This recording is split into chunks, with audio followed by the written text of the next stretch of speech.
Não, é luna aqui nós temos ter luna de atividade planeada que tem a ver com a conscientização para o povo, informação over de desenvolvimento na novo que tem para a maleza de HIV e tratamento que não está ordenado para a pessoa não está positiva para HIV. Nós organizamos a atividade aqui com cooperação do Departamento de Salubridade Pública de Bonaire e com EQ. Dus junto, nós temos par de atividades que nós organizamos.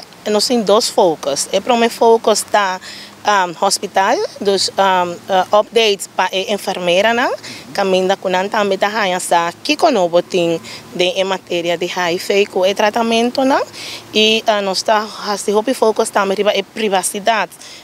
Para a pessoa que tem HIV, está no direito de ter privacidade, então isso também nós está pondo foco muito grande e de dois focos está a comunidade de Bonaire. O tema de aqui está a comunidade dominar, a comunidade está mamando, então pensei nós que envolver também a comunidade mirando com a comunidade de Bonaire não está envolvida em lo qual que tem a ver para a maleza de HIV. Então, isso aqui significa que você também tem um programa de conscientização também? Correto, sim.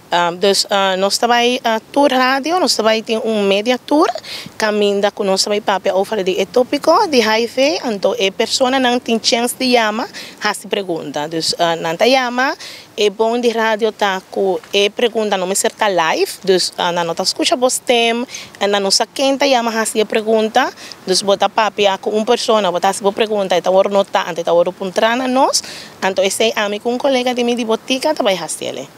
Quanto que informação não mesmo para o que trata HIV, para que basta a da maneira quieto, a hora que você começa a ver com ele, como está a reação? Não, que nós começamos ayer com o programa, também que nós fazemos informação interna do hospital, então a sair para comunicar com o povo.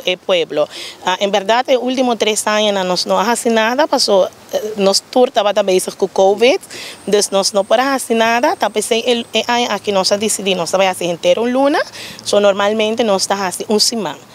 Nós estamos em semana, caminhando com nós para a escola, nós estamos dando informação aos estudantes, temisa, que também se apunta para a informação, então também nós também. Mas aqui nós pensamos, nós vamos fazer algo mais grande, mirando que 3 anos estava assim quieto, então eu vejo que não sei se nós estamos logrando para outro ano ou para o ano seguinte, mas a ideia não está para nós fazer algo inteiro. Dus Turluna uma atividade que tem a ver com conscientização. A Turluna tem algo novo, então para nós será no dia 1 de dezembro, que é o Dia Mundial de HIV.